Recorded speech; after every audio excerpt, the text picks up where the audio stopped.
Whoops, my cord's tangled up. Hang on. Okay, here we go. Welcome to Zen Live. Buddha's in your landfill, or ideas that can change your world. We hope. But then, what happens if there is no hope? I wanted to talk about the culture of anxiety today. If you notice, I've been reading the book, and you can tell it's an old book because it's falling apart. Exploring the Crack in the Cosmic Egg by Joseph Chilton Pearce. And so this morning I read a little bit of that, and it just opens up the crack some more and giving me a different perspective on what I've been doing here, if I'm doing anything here. And so this morning, we've been looking at and using the hurricane as a metaphor, and using the egg and the crack in the egg, and I wanted to talk about what the egg was, and what does a crack in it mean. And I'm going to come back to something my mother said when she was 100 that keeps reverberating like in an echo chamber. When she said, you know why I'm so happy? And I said, why, Mom? And she said, because I have no future. Big pause. And when I was younger, I had a future and I wasn't so happy. So what? And she was happy, and she died at 102, very peacefully and still happy. But I say, why wait until you're 100 to have no future? And what does having no future mean? Basically, it means no hope. Future and hope are time. And this is the glue that holds the cosmic egg together. And the cosmic egg is our culture. Now, let's just talk about culture here for a minute, because we think of it, I guess if you say culture, everybody would come up with what is culture, and everybody would come up with a different answer. Somebody might say, well, it's a culture is in a laboratory lab and you grow something out of it. A culture is something you grow something out of it, yes. Well, every society is a culture, and a culture seems to be the word that holds together the whole system. The values, the mythology, the way it sees the world. It's a worldview. It's a perspective. So you have the American perspective, you have the Mexican perspective, the Canadian perspective, the Brits have a perspective, the French. And these are all within the Western culture, you see. So all of these subcultures have their own language set, but they all see the world pretty much in the same way as the Western culture does. But then if you go to, say, India or Tibet or Mongolia or, some really, or Aboriginal culture, archaic cultures, primitive cultures, Native American culture, all of these different cultures will have a different worldview than the Western civilization. So culture is a very a general term, but we all really kind of understand what it means from that. But what I'm getting to, and what Pearce is getting to, is that culture is our language.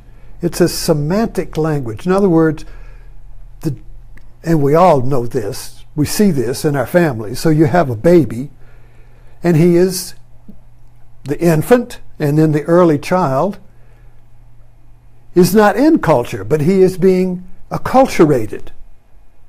So he becomes acculturated to the American culture through the parents.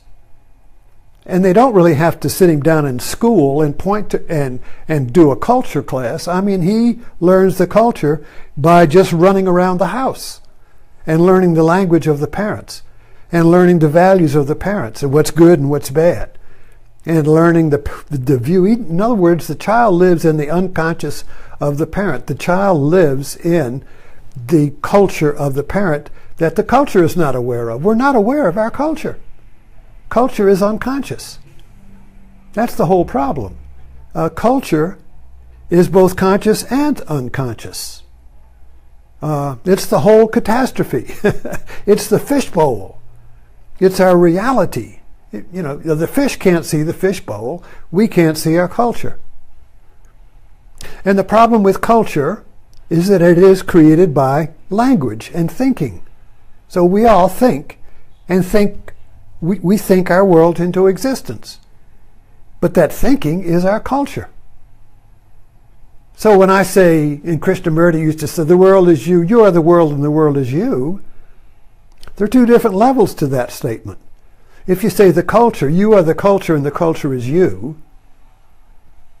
that's one level. But then, if you drop down beneath that and say you are the cosmos, and the cosmos is you, that's kind of like going to a deeper level. Has a different understanding. So the one that we have to work in is the understanding of the culture, the egg that contains us inside and creates our anxiety. So let's say that culture is an anxiety-producing egg. And that anxiety finds relief in hope. Everything is based on hope in this culture. It's a consumer culture, but it creates anxiety, which makes us buy stuff with the hope of getting out of anxiety. This anxiety is floating in the sense that a floating anxiety is an empty category. It's a fill in the blank. Okay? It's a fill in the blank, you see. So if we all, this is induced anxiety. The culture induces anxiety as the formula that makes the culture run. So the culture runs in time. Okay? So we can see this if we look clearly. The culture runs in time on hope for tomorrow, that tomorrow will be better. Tomorrow will be the end of Irma. Tomorrow will restore America tomorrow. Tomorrow you're going to buy this new drug that's going to remove the anxiety of this affliction that gives you a bad tomorrow. If I don't get rid of it, you know what I mean? So everything is being sold.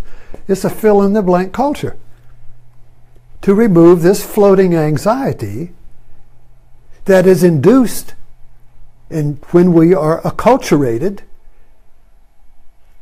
in our children.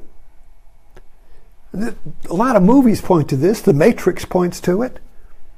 Avatar, the Sky People is a culture that has anxiety. And of course, in the movie, they burn up the earth with their culture, and they had to go out and get unobtainium somewhere else, you see. But all the science fiction all points to the culture of anxiety that we have created that lives on hope and fear.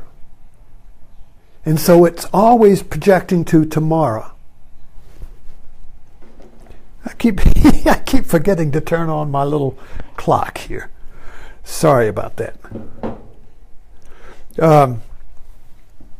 So if we just look at our personal lives, if we just look at our everyday life, we can see the anxiety, this floating anxiety, in the subliminal, in the fringes, It's kind of like the ground upon which our everyday work is performed. You see, this floating, this feeling. Thoreau called it quiet. Mankind lives in quiet desperation.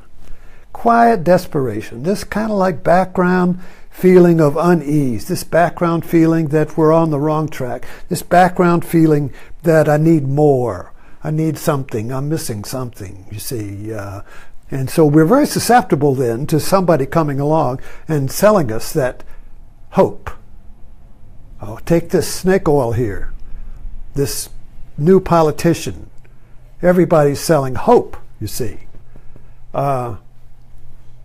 Clinton sold it very well, if you remember Bill.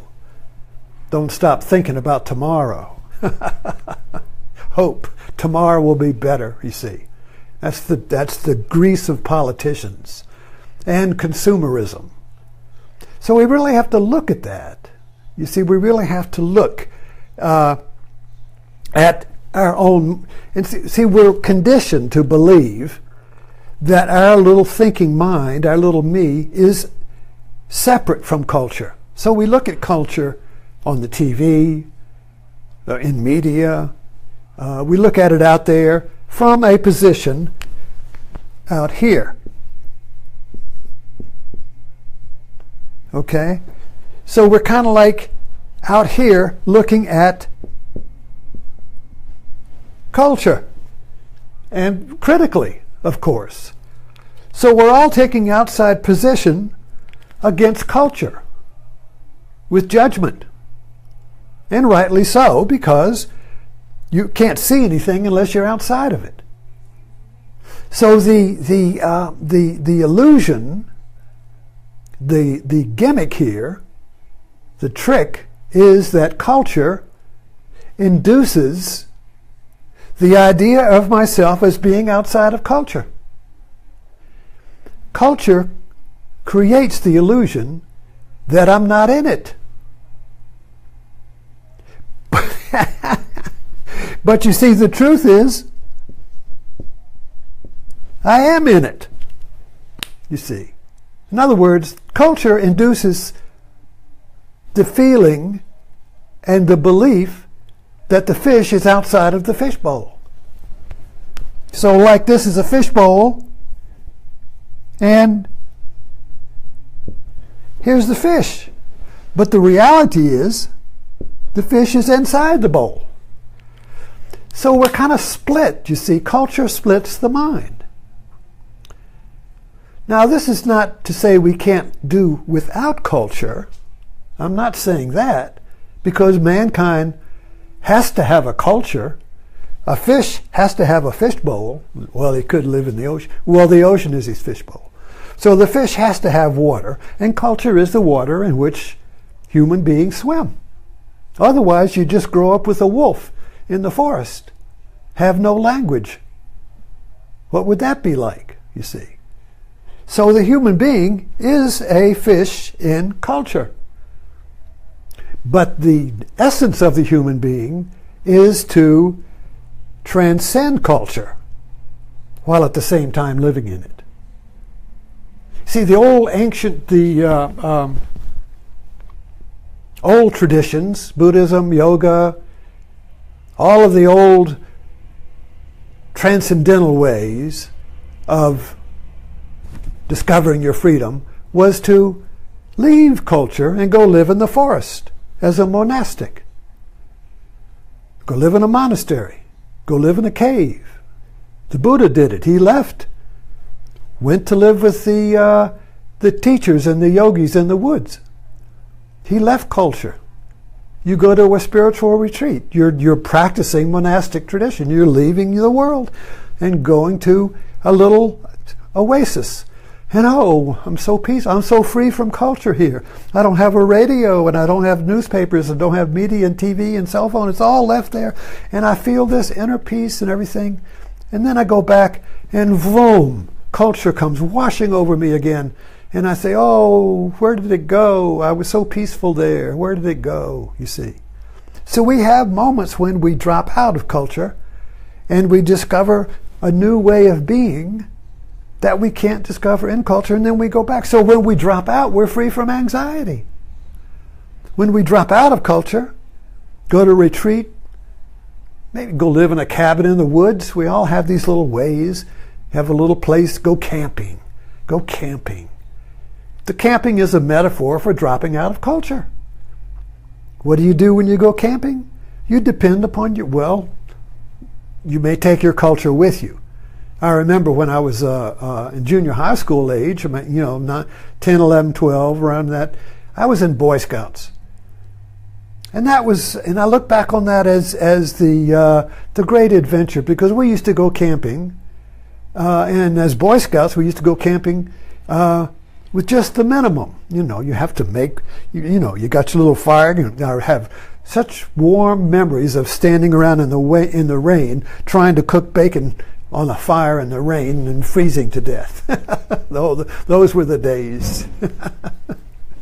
Those were the days. Or going camping in the winter and having your toes go numb, and then suddenly you feel your toes thawing out, Those were the days, But it was just being outside of culture, being away from the parents, being away from the acculturation, the schools, all that. Vacation time, yay, I'm getting out of...